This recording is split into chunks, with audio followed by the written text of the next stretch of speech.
A lone rider crested the mesa just as the sun began its descent toward the jagged horizon, painting the Arizona territory in shades of blood and gold. Jake Morrison had been tracking the Apache war party for 3 days through some of the most unforgiving terrain God ever carved from rock and sand. His horse, a sturdy paint named Thunder, snorted nervously as they approached what appeared to be an abandoned settlement nestled in a box canyon below. But Jake knew better than most that, in Apache country, nothing was ever truly abandoned. The wind carried strange sounds up from the valley, sounds that made his weathered hands instinctively check his Colt revolver and the Winchester rifle secured in his saddle scabbard. What he was about to discover would challenge everything he thought he knew about the ongoing conflict between settlers and the native tribes of the Southwest. Jake Morrison wasn't just any cowboy riding through hostile territory. He was a former cavalry scout turned bounty hunter, carrying scars from battles at places like Canyon de Chelly and Apache Pass. His reputation preceded him in most saloons from Tombstone to Santa Fe, where men spoke in hushed tones about his uncanny ability to track fugitives across terrain that would swallow lesser men whole. But today, something felt different about this hunt. The Apache raiding party he'd been pursuing had taken a most unusual route, one that led away from their traditional strongholds in the Chiricahua Mountains and deeper into territory that even the most seasoned Apache warriors typically avoided. As Thunder picked his way carefully down the rocky slope into the canyon, Jake's keen eyes surveyed the settlement below. Adobe buildings stood in various states of decay, their walls cracked and weathered by decades of desert storms. Wooden structures sagged under the weight of neglect, their boards bleached white as bone by the relentless southwestern sun. Yet something about this ghost town struck him as peculiar. The destruction wasn't random or natural. It appeared deliberate, almost ritualistic in its precision. Windows had been carefully removed rather than simply broken. Doors hung open at precise angles. Even the scattered debris seemed arranged in patterns that tickled the edges of his memory, reminding him of something he'd seen before but couldn't quite place. Thunder's hooves clattered against loose stones as they descended further into the canyon. The sound echoed off the walls with an eerie persistence that seemed to go on far longer than it should have. Jake had spent enough time in canyons to know their acoustics, but this felt wrong somehow. The echoes seemed to be coming from below ground rather than bouncing off the canyon walls. He dismounted near what had once been the town's main street, his boots crunching on sand mixed with fragments of pottery and glass. The silence was oppressive, broken only by the whisper of wind through empty doorways and the occasional creak of weathered wood. But as Jake began to explore the abandoned buildings, he noticed details that made his blood run cold. Scorch marks on walls formed patterns too regular to be accidental. Symbols had been carved into wooden beams with tools far more precise than any Apache weapon he'd ever encountered. Most disturbing of all, he found traces of fires that had burned far hotter than any normal campfire could achieve. The sand beneath these burn sites had been transformed into glass, creating smooth patches that reflected the dying sunlight like mirrors. Jake's investigation led him to the largest building in the settlement, a 2-story structure that might have once served as a hotel or trading post. The front door stood wide open, revealing an interior shrouded in shadows that seemed to resist the penetration of daylight. He drew his Colt and stepped inside, his eyes adjusting slowly to the gloom. The main room was empty except for a thick layer of dust and sand that had blown in over the years. But as he moved deeper into the building, he began to notice something that made him question his own sanity. Footprints in the dust. Fresh footprints. Not just Apache moccasins, but boots. The kind of boots worn by white men. The tracks were less than a day old, and they led toward a staircase that descended into what appeared to be a basement or cellar. Jake had explored enough abandoned settlements to know that most frontier buildings didn't have basements. The desert soil and bedrock made such construction impractical and expensive. Yet here was clear evidence of excavation beneath the building. The wooden steps creaked ominously under his weight as he descended into the underground chamber. His hand gripped his revolver tightly, thumb resting on the hammer. The air grew cooler as he moved deeper, carrying with it an odor that was both foreign and disturbingly familiar. It reminded him of battlefields after the smoke had cleared, that mixture of blood, gunpowder, and something else he could never quite identify.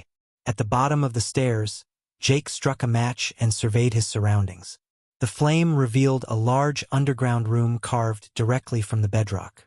The walls were covered with symbols and markings that definitely weren't Apache, nor were they from any other tribal culture he recognized. These looked almost like writing, but in a script that seemed to shift and change in the flickering matchlight.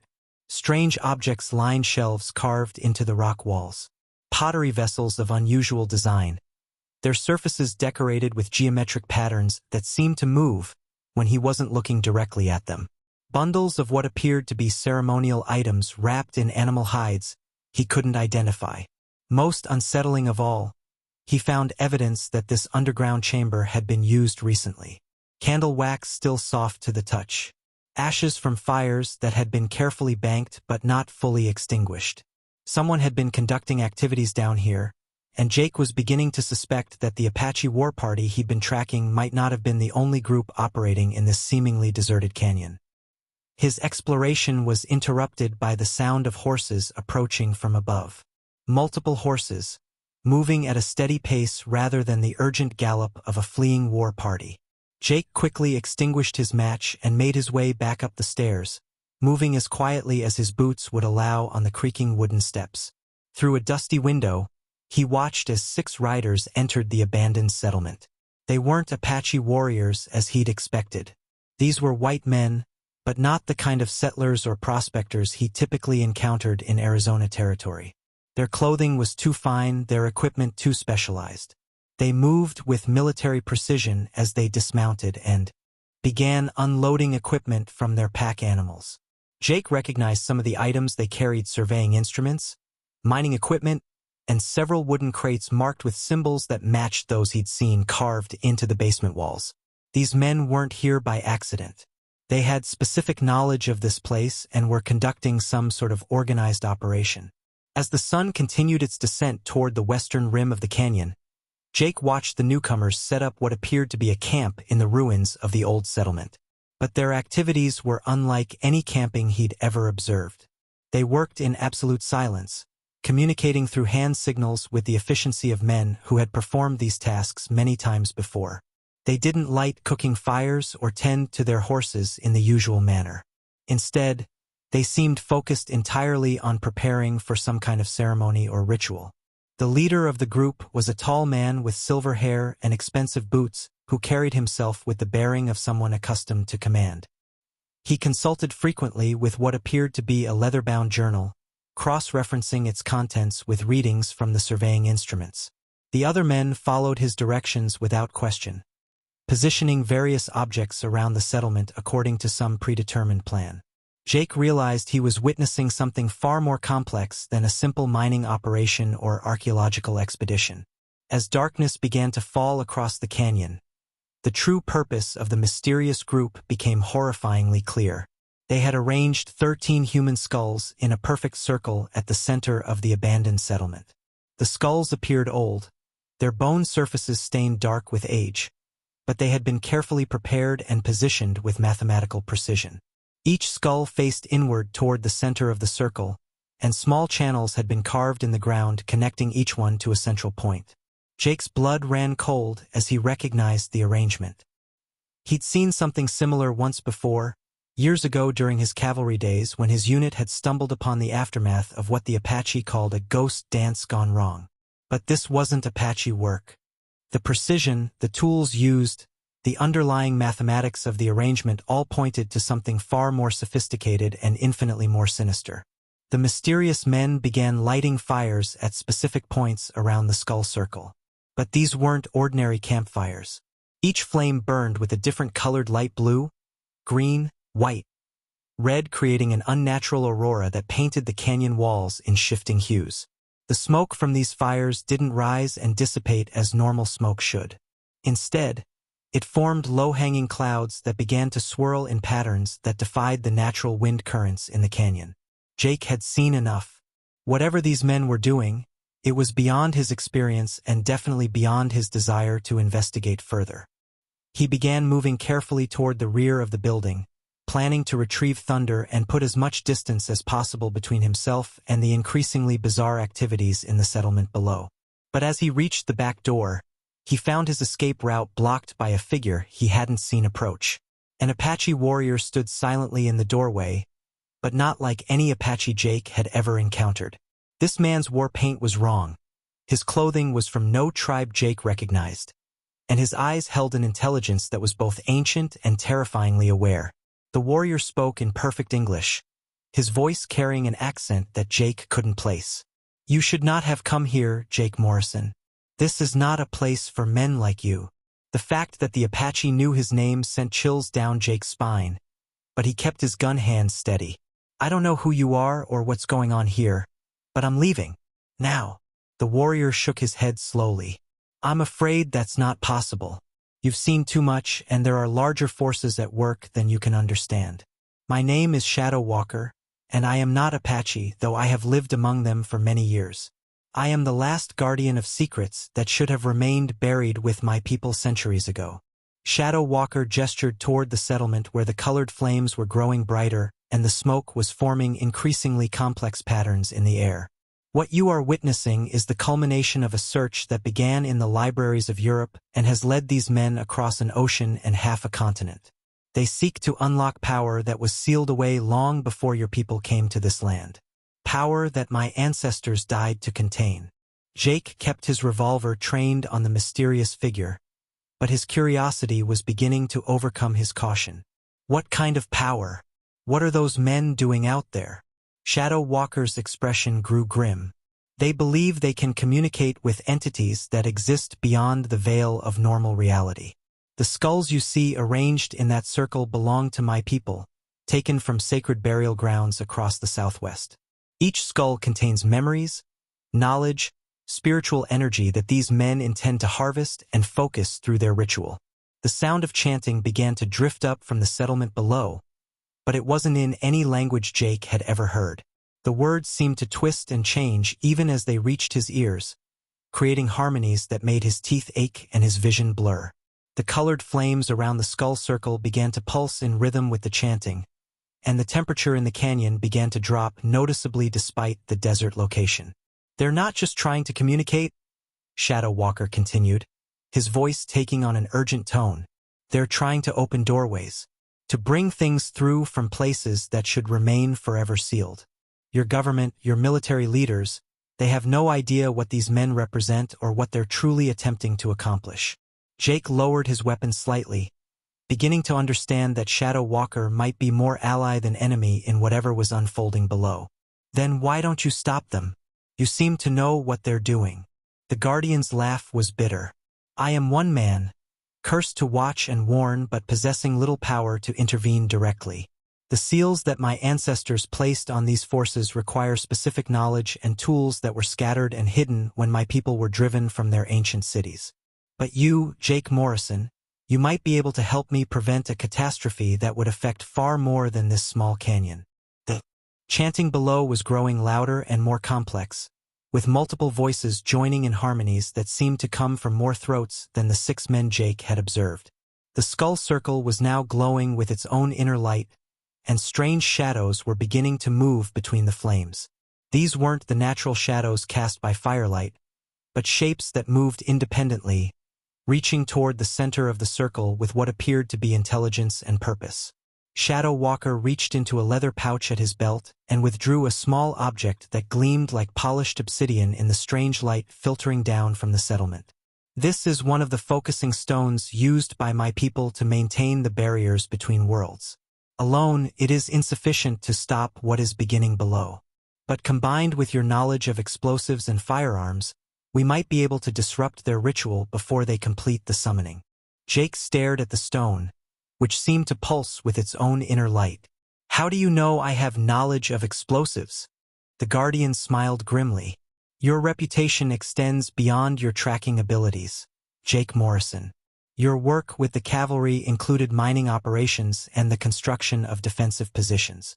You carry black powder charges in your saddlebags even now, along with fuses and percussion caps. I have been watching you for longer than you know, waiting for someone with your particular skills to arrive in this place.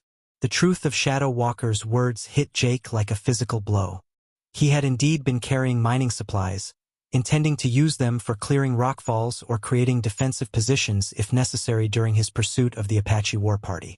But how could this mysterious guardian know such specific details about his equipment and his past? Before he could voice his questions, a new sound began to emanate from the settlement below. It was a low, thrumming vibration that seemed to come from the earth itself rather than from any human source.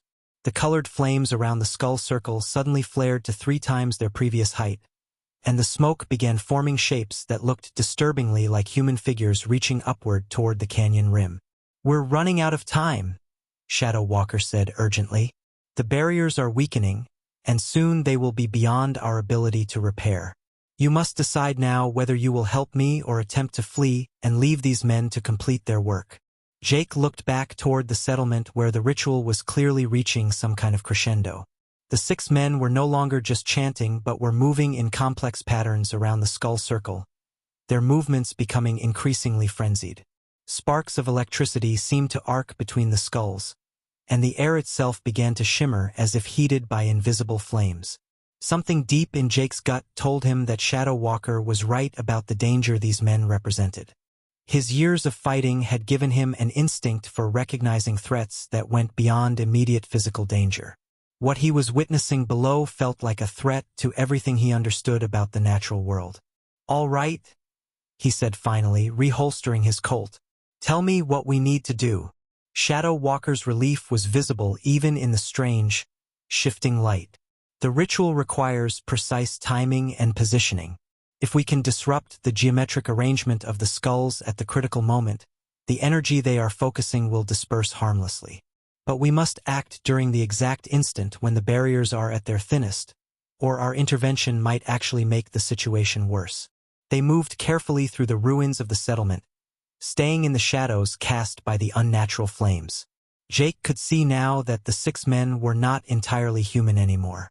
Their eyes glowed with the same light as the skull circle, and their movements had taken on an inhuman fluidity that made his skin crawl.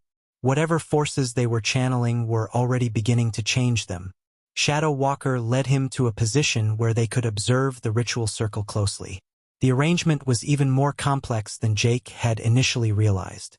Each skull was connected to the others not just by the carved channels in the ground, but by thin metal wires that gleamed with their own inner light.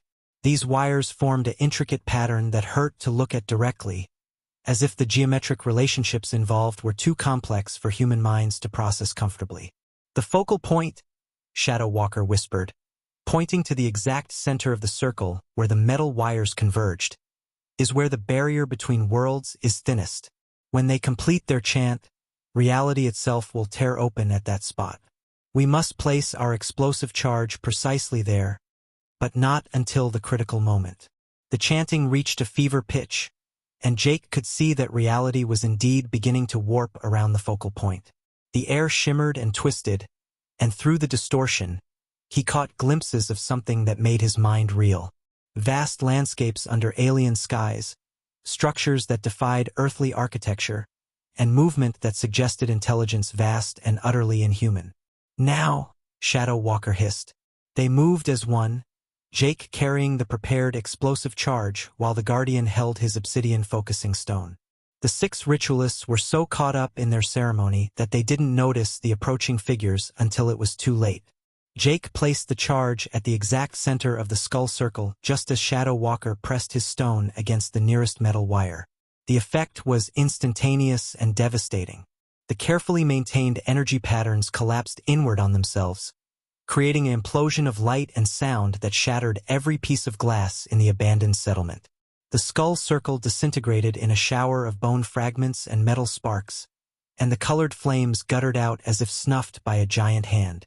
The 6 men collapsed as the supernatural energy that had been sustaining them suddenly dissipated. But Jake and Shadow Walker's victory came at a cost.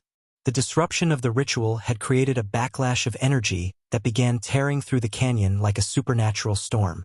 Rocks fell from the canyon walls, buildings collapsed, and the very air seemed to scream with the sound of reality reasserting itself. "We must leave," Shadow Walker shouted over the chaos. The canyon is no longer stable, and there are other guardians who must be warned about what nearly happened here. They fought their way through the collapsing settlement to where thunder waited, somehow calm despite the supernatural chaos erupting around them. As they rode hard out of the canyon, Jake looked back to see the entire abandoned town disappearing beneath a landslide that seemed almost deliberately triggered. The 6 mysterious men and their equipment were buried beneath tons of rock and sand, their identities and purpose sealed away perhaps forever. But as they crested the canyon rim and paused to catch their breath, Shadow Walker's expression remained troubled. "This was only one attempt," he said grimly. "There are others who seek the same knowledge, who possess fragments of the same ancient texts. My people's long vigil is far from over, and I fear that Jake Morrison, your skills may be needed again before this larger threat is finally contained." Jake looked back at the sealed canyon one more time, then turned thunder toward the road through the desert night. He knew that Shadow Walker was right. This was only the beginning of a much larger and more dangerous story, one that would require all his skills as a tracker, fighter, and survivor to see through to its conclusion. The encounter had changed him in ways he was only beginning to understand, and Jake Morrison knew that his days of simple bounty hunting were now behind him forever.